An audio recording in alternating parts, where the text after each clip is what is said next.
team number 3, and our topic is the different forms of the cell transport and the levels of organization. Our team is conformed by David Valle Flores, Luis Enrique Mesta García, Arnulfo Garza Alanís, Patricio de la Garza Sánchez, Jorge Figueroa Morales, and me, Emilio Arturo Lizalde Perez. Let's start with the presentation. What is cellular transport? Everything that enters or leaves a cell has to pass through a cell membrane, which is an organelle that is present in all cell types. This process is carried out by cellular transport. The cell needs the nutrients or molecules required to carry out its metabolic activities to enter the cytoplasm, and also that the waste or the products it generates, such as hormones, come out of it. Transport can be classified according to the amount of molecules that pass through the membrane. If they pass one by one, the transportation can be active or passive. Talking about the type of cell transportation, we have the examples of it. First, we have the active, then the passive. Also, we have simple diffusion and the vacillated diffusion, endocytosis, and exocytosis. To explain more about each of one, we will continue talking about the active transportation of the cells.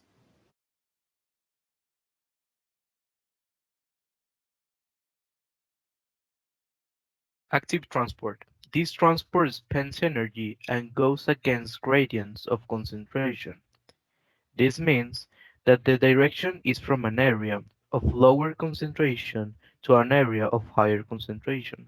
Hence, this process will require expenditure of energy and assistance of membrane proteins, such as carrier proteins. The common sites of active transport are root hair, cells the wall of small intestine.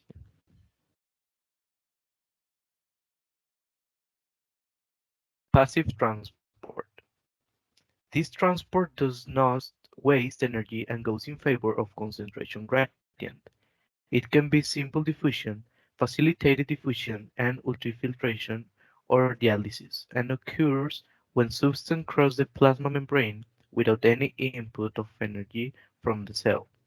No energy is needed because the substances are moving from an area where they have a higher concentration to an area where they have a lower concentration. Now the simple diffusion. The molecules from the liquid layer, gases such as carbon dioxide and oxygen, pass through it freely. However, other small polar molecules with no electric charge, such as water, can pass through the membrane only in small proportions. And the large polar molecules with no electric charge, such as the glucose, can pass through it, but only in minimal proportions. Ions have an electric charge, so they can never pass through the membrane. Although you may not know what diffusion is, you have experienced the process. Uh, for example, can you remember walking into the front door of your home and smelling a pleasant aroma coming from the kitchen?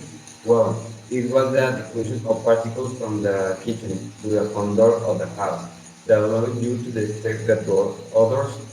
And well, now diffusion. Diffusion is defined as the net movement of particles from an area of greater concentration to an area of lesser concentration.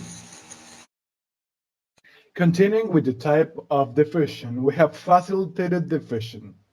Facilitated diffusion is the passage of molecules and depends only on the presence of the integral membrane proteins that allow this passage.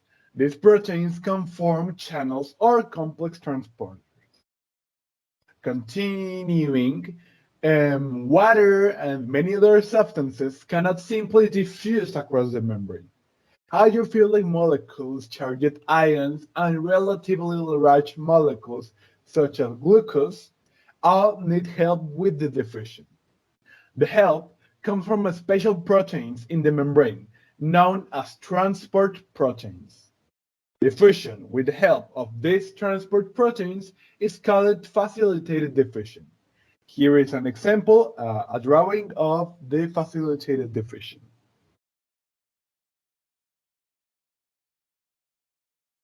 Okay, so now we enter to the next topic of our presentation, that is endocytosis. And what is endocytosis? Well, endocytosis is the incorporation of material into the cell.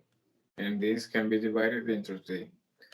Phagocytosis, and this concept is comparable with the drinking of the cell since the cell incorporates molecules in suspension.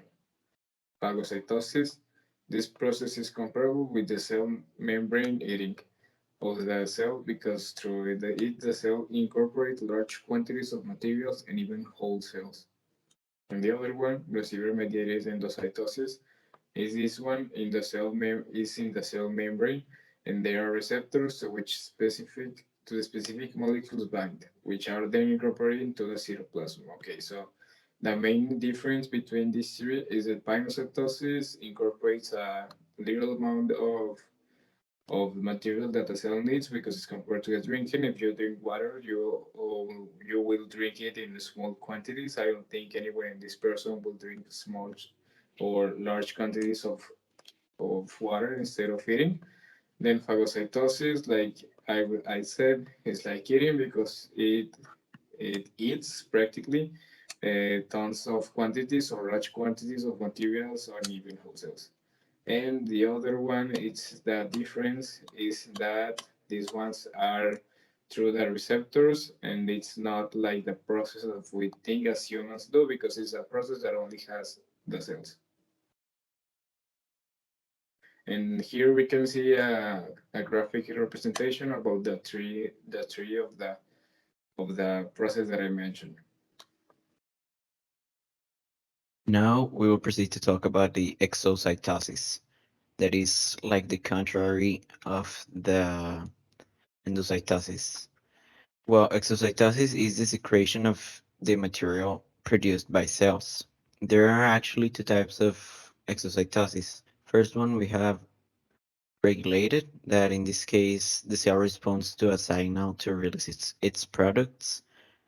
For example, pancreatic enzymes are released into the intestine after hormonal signaling, and the constitutive.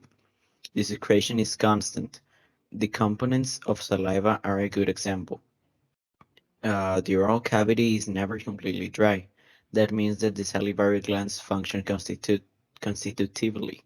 The regulated exocytosis is like a reaction, and the constitutive, it's like it says, is constant, so it repeats. And then we're going to see a graphical representation of the exocytosis, the constitutive and the regulated.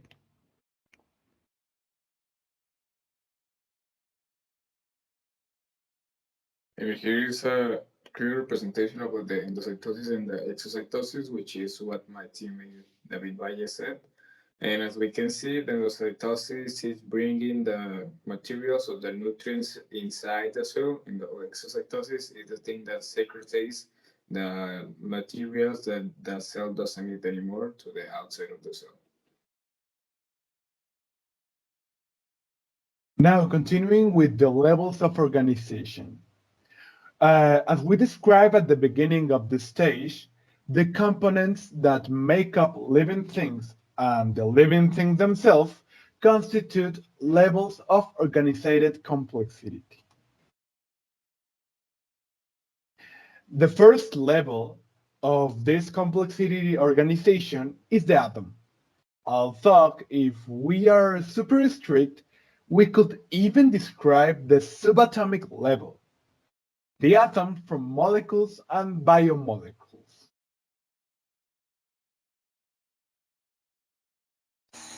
Well, the molecules constitute the organelles and structures that set off organelles from the functional unit of the life that is called the cell.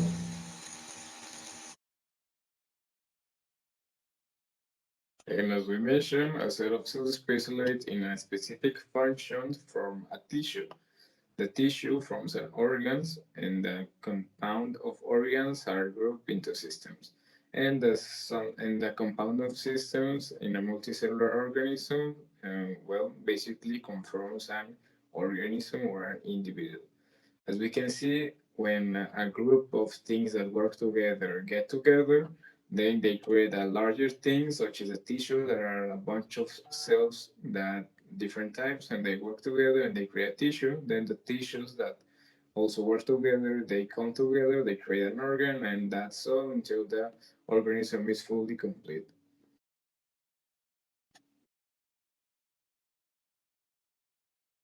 Now let's see levels that go beyond a single individual. A population is made up of individuals of the same species. The community or biocenosis is formed by a set of populations.